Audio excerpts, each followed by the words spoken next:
I'm Nico Marcolongo, and I work at the Challenge Athletes Foundation. I served 14 years in the United States Marine Corps. I did 2 deployments to Iraq, and when I came back, I was diagnosed with post-traumatic stress. Working with people with disabilities and also understanding, at least at a psychological level, what the challenges are, disabilities, is something that I'm quite familiar. Okay, now I got to tell you, remember when this passed, uh, 1990, so it's 30 years now. I was totally clueless. Quite honestly, I was senior in college, entering my senior year of college. So the Disabilities Act in and of itself was pretty far from my mind, quite honestly. It really wasn't until I started working at the Challenge Athletes Foundation when it became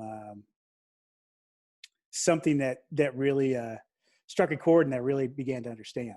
And its significance, it really opened doors for a lot of people to have access to things that we take for granted. Just walking on a sidewalk, for example, prior to the ADA, there was no requirement to have these little openings on the sidewalks where people could, people who use wheelchairs could walk, could go down the street. Before that, they had to pop over the curb, or door sizes or ramps to access buildings. And again, things that we take every day, people who are able to walk, that was a significant stride that made things more accessible for people with disabilities.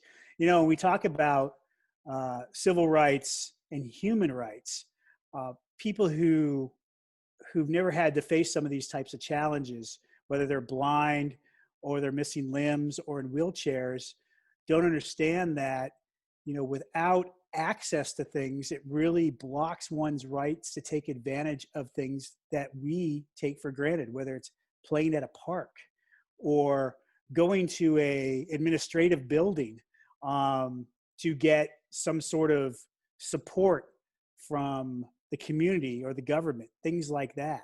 So the ADA was significant in giving access to people really to their rights.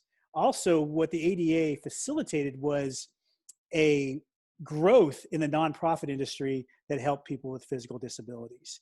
And we're seeing that now through the Challenge Athletes Foundation, through a lot of other organizations that are providing further access. A lot of times access to sports. And something that I see daily are things like, races, and race directors are saying, hey, I want to make sure my race is accessible for people who use wheelchairs. As an example, you're going to see ADA compliant bathrooms at races. So these are things that are becoming almost automatic now. And a lot of that had its genesis in the ADA. One of the biggest impacts that the ADA has today is really on how we see people with disabilities. And what I mean by that is, once it became law, the rights for people with disabilities really became institutionalized, if you will. Access became institutionalized.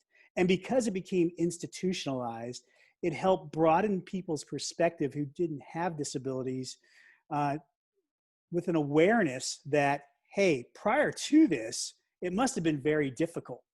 And so I think it really helped equal the playing field, not necessarily that it was a different playing field now. It was the same playing field. Everybody could be on the same playing field.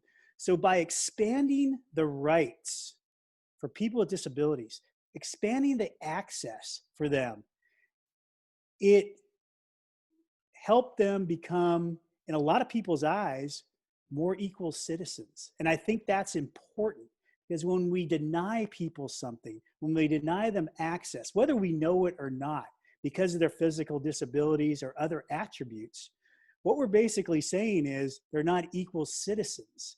And I think here the government realized that people with disabilities are just as much part of our citizenry as anybody else.